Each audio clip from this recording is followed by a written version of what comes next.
October 2024 মধ্যপ্রাচ্য জুড়ে উত্তেজনা তুঙ্গে। ইরানের ছোড়া 200টিরও বেশি ব্যালাস্টিক মিসাইল আছড়ে পড়েছে ইসরায়েলের বিভিন্ন স্থানে। এরই মধ্যে ফাঁস হয় মার্কিন যুক্তরাষ্ট্রের এক শীর্ষ গোপন নথি। ইসরায়েলের পাল্টা আক্রমণের প্রস্তুতি।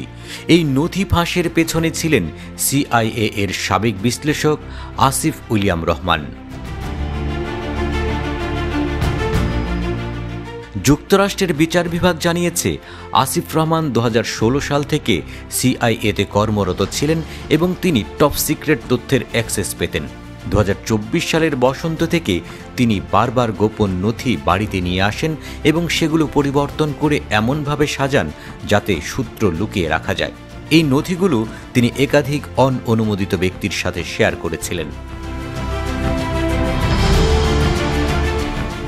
CIA এর শীর্ষ নথিগুলোর একটি অংশ 2024 সালের অক্টোবরে সোশ্যাল মিডিয়ায় পোস্ট হয়। এতে ইসরায়েলের ইরান আক্রমণের কৌশল এবং প্রস্তুতির বিশদ তথ্য ছিল।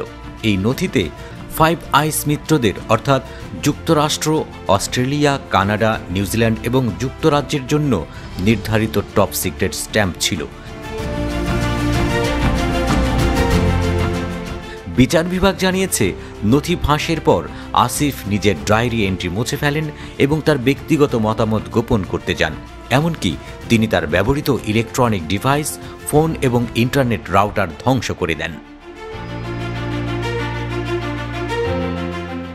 ইস্টার্ন ডিস্ট্রিক্ট অব ভার্জিনিয়ার US অ্যাটর্নি জেসিকা এভার বলেন, মিস্টার রহমানের এই কর্মকাণ্ড মানুষের জীবনকে ঝুঁকির মুখে ফেলেছে এবং যুক্তরাষ্ট্রের বিদেশি সম্পর্ক ক্ষতিগ্রস্ত করেছে এবং ভবিষ্যতে গুরুত্বপূর্ণ গোয়েন্দা তথ্য সংগ্রহের ক্ষমতা হ্রাস করেছে। এই ঘটনা কেবল মার্কিন গোয়েন্দা সংস্থার জন্য নয়, বরং যুক্তরাষ্ট্র ইসরায়েলের সম্পর্কের জন্য বড় ধরনের ধাক্কা। নথি ফাঁস হওয়ার সময় বাইডেন প্রশাসন গাজা এবং আন্তর্জাতিক অঙ্গনে ইসরায়েলের সামরিক কার্যক্রম সীমিত করার জন্য চাপ দিচ্ছিল। এই তথ্য ফাঁস মার্কিন গোয়েন্দা সংস্থার মিত্রদের উপর নজরদারি করার বিষয়টি সামনে নিয়ে আসে। আসিফ রহমানের দোষ স্বীকার এবং তার দুঃসাহসিক কর্মকাণ্ড শুধু মার্কিন গোয়েন্দা সংস্থাগুলোর কার্যক্রমকেই প্রশ্নবিদ্ধ করেনি, বরং বিশ্ব রাজনীতির স্থিতিশীলতায়ও প্রভাব ফেলেছে। এই ঘটনা আন্তর্জাতিক রাজনীতিতে বিশ্বাসযোগ্যতা এবং নিরাপত্তার উপর নতুন করে আলো ফেলেছে।